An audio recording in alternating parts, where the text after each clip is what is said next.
আসসালামু আলাইকুম এভরিওয়ান, চলে আসলাম পিডিও ট্রেনিংয়ের ভিডিও নিয়ে। অর্থাৎ আমরা যেটাকে 3 দিনের ট্রেনিং বলে থাকি। আমরা যারা কাজের ভিসায় বাইরে যাই তাদের জন্য এই 3 দিনের ট্রেনিং অর্থাৎ পিডিও ট্রেনিং। এবং এখানে আপনারা অনলাইনে আবেদন করতে হয়। আগে অফলাইন ছিল, এখন অনলাইনে সব কিছু হয়ে গেছে। আপনারা অনলাইনে আবেদন করে আপনাদের যে নিজ জেলাতে আপনারা আপনাদের ট্রেনিং সেন্টারটা নির্বাচিত করতে পারবেন। নির্বাচন করে আপনারা সেখানে চলে যেতে পারবেন। যেহেতু আমার কাছে আমার টেকনিক্যাল মোড়টা আমার কাছে ছিল, সো আমি টেকনিক্যাল মোড়েই আমার ট্রেনিং সেন্টারটা নির্বাচিত করি। এবং ঠিক এই যে দেখতে পারতেছেন টেকনিক্যাল মোড়, এবং আমি চলে আসি আমার প্রশিক্ষণ কেন্দ্রে। এটা ছিল প্রথম দিন, যেটা আমি অফলাইনে মনে করছিলাম, তো আমি চলে যাচ্ছিলাম আগের মতো। তখন পিডিও অর্থাৎ 3 দিনের ট্রেনিংয়ের জন্য আমি এই মহিলা কারিগরি প্রশিক্ষণ কেন্দ্রে আসছিলাম।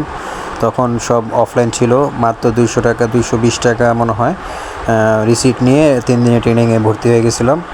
আর কোনো অন্য কিছু ছিল না, অফলাইনই ছিল সব। কিন্তু এখন সব অনলাইন জানার পর আমি এই যে এখানে আবেদন করলাম, বাংলাদেশ কোরিয়ান কারিগরি প্রশিক্ষণ কেন্দ্র। যেহেতু এখানে সিট খালি ছিল না, এখানে সিট খালি ছিল, সো আমি এখানে চলে আসছি অনলাইন আবেদন করে। এবং অনলাইন আবেদন করা খুবই সহজ। আপনারা চাইলে কিভাবে আমি অনলাইনে আবেদন করছি এবং কি লাগছে ডকুমেন্ট, আমি এটা নিয়েও একটা ভিডিও বানাবো যদি আপনারা চান। যদি আপনারা এই বিষয়টা সম্পূর্ণ জানতে চান কীভাবে কি করছি, তাহলে অবশ্যই কমেন্ট বক্সে জানাবেন। আমি এই বিষয় নিয়ে একটি বিস্তারিত ভিডিও বানাবো, যেহেতু যাতে আপনাদের সহজ হয় এবং একদম ইজি। কোথাও থেকে আবেদন করার প্রয়োজনে আপনি আপনার মোবাইল ফোন দ্বারাই আবেদন করতে পারবেন। খুবই ইজি একটা পদক্ষেপ। যাই হোক, এখানে চলে আসলাম। এই যে দেখেন, এখানে অনেক বিভিন্ন ধরনের কোর্স আছে, 3 মাস 6 মাস একদম নামমাত্র মূল্যে কোর্সগুলো।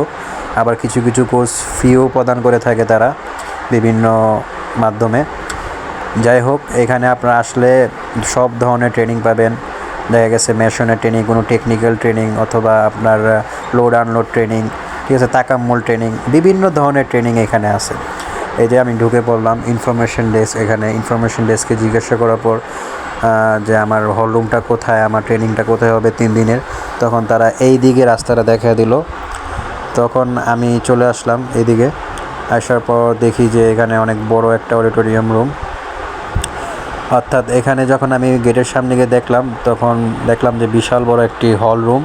এখানে প্রায় 200 মানুষ প্রতিদিন ট্রেনিং করে, শুক্র শনি সরকারি ছুটি বাদে।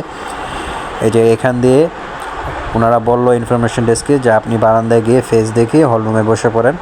তখন আমি যে এখানে আসলাম, এই বারান্দায় একটি ডিভাইস লাগানো আছে। এই ডিভাইসের সামনে গিয়ে দাঁড়ালে আপনার ফেসটা ওরা ক্যাচ করবে। ওই ডিভাইসটা ক্যাচ করার পর আপনার অ্যাটেন্ডেন্স অর্থাৎ আপনার হাজিরা হবে, ঠিক আছে। এই ফেস না দিলে আপনার হাজিরা হবে না। সুতরাং অবশ্যই যেই ট্রেনিং সেন্টারে আপনি করেন এই ফেস দিতে হয়। কীভাবে ফেসটা দেয়, এই যে আমি দেখাচ্ছি। এই যে একজন দাঁড়ানোর পর ফেস দেখার পর থ্যাংক ইউ বললো, ডিভাইসটা মানে হয়ে গেছে। আমিও আমার ফেস দিয়ে যে এখানে এসে পড়লাম, হল রুমে ঢুকে পড়লাম। এখনও অনেকে আসেনি, এখনও আসতেছে অনেক লোক, যেহেতু আমি 15-20 মিনিট আগেই চলে আসছি। এসে বসে পড়লাম। তারপর স্যার অনেকক্ষণ বক্তব্য, ম্যাম অনেকক্ষণ বক্তব্য রাখার পর স্যার ম্যামরা তারপর 1টা বাজে লাঞ্চের ব্রেক দেয়। এর মাঝে 15 মিনিট আবার নাস্তার ব্রেক দেয়। তো নামাজ পড়তে চলে আসলাম 1টার দিকে। নামাজ পড়ে আপনারা বাইরে থেকে কিছু হালকা পাতলা খেয়ে নেবেন। তারপর খাওয়া দাওয়া করে আপনারা সকলেই চলে যাবেন ঠিক 2টা বাজে, অর্থাৎ 1 ঘন্টা পর আপনাদের হল রুমে। এবং আপনাদের সকলকে একটি করে কলম, প্যাড এবং একটি বই দিবে, এবং ওই বইয়ের মধ্যে অনেক ইনফরমেশন থাকে, তা পড়ার জন্য দেয়। কারণ লাস্ট দিনে আপনাদের একটি এমসিকিউ টেস্ট হবে, সেই এমসিকিউ টেস্টের জন্য। তারপর সিগনেচার নেয়, সিগনেচার নিয়ে আমরা ফেস দেখে বের হয়ে যাই।